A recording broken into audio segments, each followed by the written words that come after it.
Kanalıma hoş geldiniz. KPSS'nin genel yetenek kısmı için videolar çekmeye devam ediyorum. Şimdi bu video köklü ifadelerle ilgili olacak. Şimdi köklü ifadelerde öncelikle konuya yani soru çözümüne geçmeden önce ufak hatırlatmalar yapacağım. Şimdi kareköklü ifadeleri öncelikle kök dışına nasıl çıkartıyorduk? Bunu bir hatırlayalım. Şimdi karekök 75 basit birkaç tane sayı yazdım. Şimdi burada karekök 75 direkt hangi iki sayının çarpımı yani kök dışına çıkabilecek tabii ki. Hangi iki sayının çarpımı 25 çarpı 3 direkt aklımıza böyle geliyorsa direkt yazabiliriz tabii ki. 25 dışarıya 5 diye çıkar. 5 kök 3 olur. Ama diyelim ki bu aklımıza gelmedi. O zaman en genel haliyle yani en basit yöntemle 75'i benim çarpanlarına ayırmam gerekiyor. Yani bu her sayı için tabii ki bu yöntemi kullanabilirsiniz. 75 en küçük asal sayıdan yani 2'den başlayalım. 2'ye bölünüyor mu? Bölünmüyor çünkü tek sayı. O zaman 3'e bölüyorum. 3'e bölüyorum 25. 25'i 5'e böldüm 5. 5'i 5'e böldüm 1. Şimdi iki tane sayının çarpımı 5 ile 5 köklü ifade tabii ki bu. Dışarıya nasıl çıkar? 5 diye. Bu çıkanı yuvarlak içine alıyorum. Bu da kökün içinde kalıyor. Yani 5 kök 3 olarak dışarı çıkartabilirim. 48 de aynı mantıkla yapalım. Tabii şu an yaptığım işlemler karekök. Yani kökün derecesi 2 burada. 48'e bakalım şimdi. 48'i 2'ye bölüyorum 24. Bakın bölünüyor 2'ye. 2'ye bölüyorum 12. Tekrar 2'ye bölüyorum 6. 2'ye böldüm 3. 3'ü 3'e böldüm 1. Şimdi karekök olduğu için ikişerli ikişerli alıyorum. 2 kere 2 4 dışarıya 2 diye çıkar. Kökün dışına. 2 kere 2 4 dışarıya 2 diye çıkar. Dışarı çıkanları da kendi aralarında çarpıyorum. Bu da içeride kalıyor. Yani 4 karekök 3 olarak bulunur. Ama tabii direkt aklınıza 16 çarpı 3 olarak geliyorsa direkt 16'yı 4 olarak da dışarı çıkartabilirsiniz. Şimdi diğer söyleyeceğim şey bu da çok önemli eşlenik çarpımı. Şimdi köklü ifadelerde aynı sayılar bakın aradaki işaretler zıt işaretler bunlar birbirinin eşleniği oluyor. Yani eşlenik ne demek? Köklü ifadeyi kökten kurtarabilmek demek. Yani eşleniğiyle çarptığın zaman o kök ortadan kalkmış oluyor. Şimdi biz bunu köklü ifadeyi iki tane köklü ifade eşlenik birbirinin eşleniği.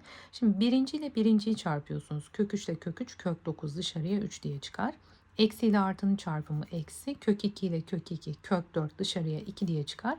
Buradan cevabımız ne gelir? 1. En basit haliyle. Bu şekilde çözebilirsiniz yani. Şimdi bu soruyu da şundan dolayı yazdım. Burada mesela şu aklınıza gelmiyor.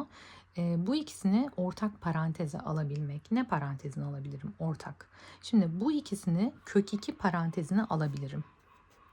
Neden kök 2 parantezine alırım? Çünkü 2 aslında kök 2 ile kök 2'nin çarpımı demek. Yani buradaki kök 2'yi alırsam burada ne kalır? Bir tane kök 2 kalır. Burada ne kalır? 1 kalır. Yani aslında paranteze almak demek dağıttığınız zaman ifadeyi bozmayacaksınız. Kök 2 ile kök 2'yi çarptım. Kök 4 dışarıya 2 diye çıktı. Kök 2 ile 1'i çarptım. Kök 2 oldu. Şimdi bu ipuçlarını verdim, hatırlattım. Şimdi artık sorulara başlayalım. Birinci sorum şu. 15 artı 5 çarpı kök 27 bölü kök 3 artı 3 işleminin sonucu kaçtır? Şimdi 27 bu gayet basit. 9 ile 3'ün çarpımı. 9 dışarıya 3 diye çıkar ya. Bu dışarıdaki sayıyla çarpıyoruz. Yani 15 artı 3 ile çarptım. 15 karekök 3. Tamam. Şimdi ben bu ikisini 15 parantezine ya da şöyle paydayı yazayım sonra yapalım. Kök 3 artı 3.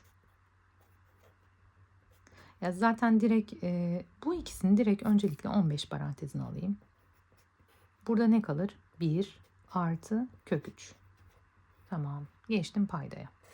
Şimdi bu ikisini de burada yaptığım gibi kök 3 parantezine alabilirim ortak. Aldım kök 3 parantezine. Burada ne kaldı? 1 artı burada ne kaldı? Kök 3. Çünkü şöyle dağıttığınız zaman burayı vermesi gerekiyor. Dolayısıyla bunlar sadeleşir. Şöyle. Ne kaldı geriye? 15 bölü kök 3. Tamam. 15 bölü kök 3'ü. Şimdi ben bu kök 3'ü kökten kurtarmak için bir daha kök 3 ile çarpabilirim. Ne olur burası? 15 kök 3 bölü 3 oldu. Kök 3 ile kök 3 kök 9 dışarı 3 diye çıkıyor. 15 ile de 3'ü sadeleştirdim 5. Yani sonucum 5 kök 3 oldu. Evet umarım anladık. Tekrar edeyim bir daha. Şimdi burada 27'yi 9 ile 3 diye ayırdım. 9 dışarıya 3 olarak çıktı. Dışarıdaki 5 ile çarptım. 15 oldu. İkisini 15 ortak parantezine aldım. Burada 1 kaldı. Burada da kök 3 kaldı. Sonra dedim ki burayı da kök 3 parantezine alabilirim.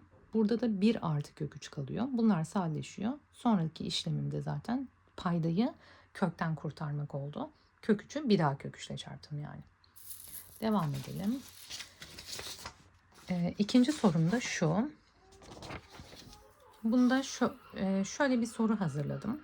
Şimdi iki tane çubuk. Bunların bir tanesinin uzunluğu kök 10 olsun. Diğerinin uzunluğu da 3 kök 2 olsun. Dedim ki bunlar aynı anda yere düşüyorlar. Yere düştükleri anda yani zemine değecek şekilde tabii ki.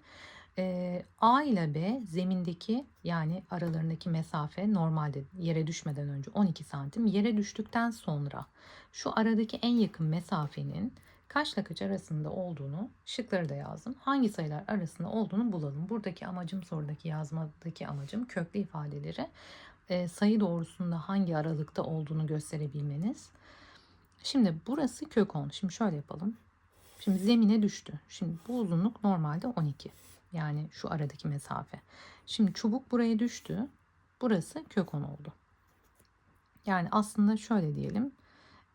C diyelim. Mesela şurası C olsun düştüğü zaman. Buraya da D diyelim. Yani aslında sormak istediğim soru C ile D'nin arasındaki mesafenin kaçla kaç arasında oldu.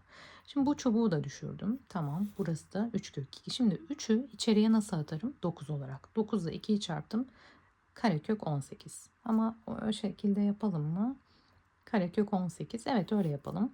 3'ü içeri attım 9. 9 ile 2'yi çarptım kök 18. Tamam. Şimdi kök 10 kaçla kaç arasında sayı doğrusunda? Şöyle düşünün. Kök 10 3, kök 9 3 olarak çıkar. Kök 16 4 olarak çıkar. Yani kök 9'dan biraz büyük. O zaman 3 küsürlü bir şey. 3,1 diyelim mesela buraya. Kök 18 de kök 16'dan büyük. O da 4,1 olduğunu düşünelim. İkisini topladığım zaman ne yapar? 7 küsürlü bir sayı olur. Şimdi 12'den normalde 7'yi çıkarsaydık 5 olurdu. 7 küsürlü bir şeyi çıkardığımız için 4 ile 5 arasında bir sayı elde etmiş oluyorum. Şıklarda da 4 ile 5 arasında. Diğer sorum. Siyah kullanayım. Bu ifadenin en sade şekli nedir? Şimdi burada da şöyle yapalım. Kök 50, kök 20. Öncelikle ben bunu şöyle yazabilirim. İkisinde de kök 10 olduğu için yani ortak parantez alabileceğim için 5'i yani 10 çarpı 5 olarak yazabilirsiniz. Buraya da 10 çarpı 2 olarak yazabilirim. Buradaki amacım ikisini ortak paranteze alabilmek. Yani bunu 25 çarpı 2 diye de yazabilirdiniz ama kök 10'u çevirmek burada. İkisini de ortak kök 10 parantezine alırsam burada kök 5 kalır. Burada kök 2 kalır. Tamam. Geçtim şuraya. Şimdi burada da aynı şey yapalım. 45 9 çarpı 5 demek. 18 9 çarpı 2 demek. Yani bu 3 kök 5 oluyor.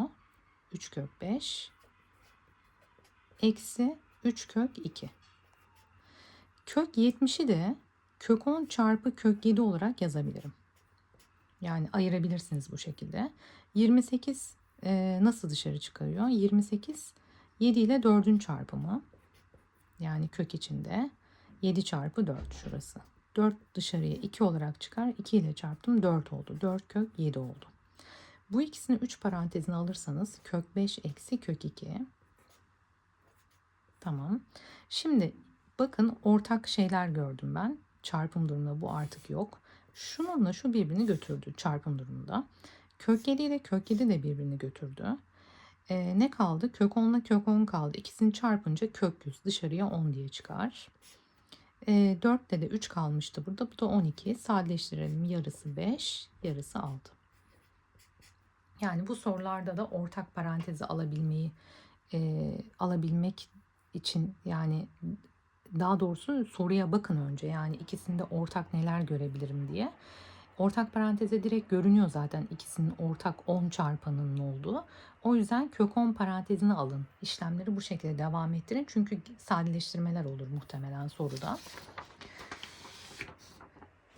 Diğer sorum da şu. Bir eşkenar üçgen, ABC eşkenar üçgeninin bir kenarı 2 ile 3 arasında bir gerçel sayıdır. Çevresinin aşağıdakilerden hangisi olabilir şeklinde bir soru hazırladım. Şimdi bir kenarı 2 ile 3 arasında ise önce şunu yazalım. Şimdi bir gerçel sayı olduğu için aralıkta işlem yapıyoruz. Şimdi bulmam gereken şey 3x. O zaman her birini sırayla 3 ile çarparsam 6 küçüktür 3x küçüktür 3 ile çarptım 9. Tamam. Şimdi bu çevre oldu. Yani çevre 6 ile 9 arasında. Biz bunu köke çevirelim. 6 yerine karekök 36, 9 yerine de karekök 81 yazabilirim. Yani bunu köke çevirdim. Şimdi şıklara bakacağım. Kök 36 ile kök 81 arasında hangisi varsa onu işaretleyeceğiz. Bu 2'yi içeri atarsak 4 diye içeri girer. 4 kere 2 8. Karekök 8. Bu aralıkta değil, gitti. 3'ü içeriye 9 olarak atarsam karekök 27. Bakın bu da bu aralıkta değil. 4'ü içeriye 16 olarak attım. 6 kere de 42 4. 112. Zaten çok büyük çıktı. Bu da gitti. 5'i içeriye 25 olarak attım. 3 ile çarptım 75. Evet bu aralıkta. Bunu işaretledim. Bunu da kontrol edelim. 7 içeriye 49 olarak girdi. 49 çarpı 2 18. 8 98. Bu da zaten bunu aştığı için cevap ne diyoruz? Denizli.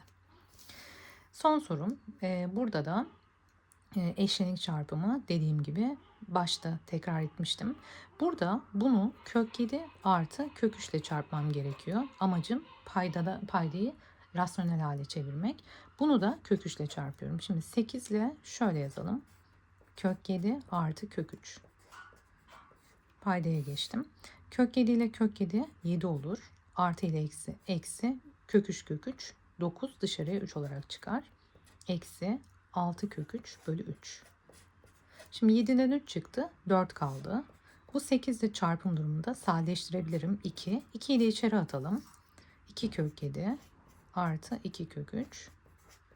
Bununla da bunu sadeleştirelim. 2 kalsın burada da. Eksi 2 kök 3. Bunlar da sadeleşir. Sonucum ne olur? 2 kök 7 olarak bulunur. Evet umarım anladınız. Yine aynı şekilde video çekmeye devam edeceğim. Bir sonraki videolarımda görüşmek üzere.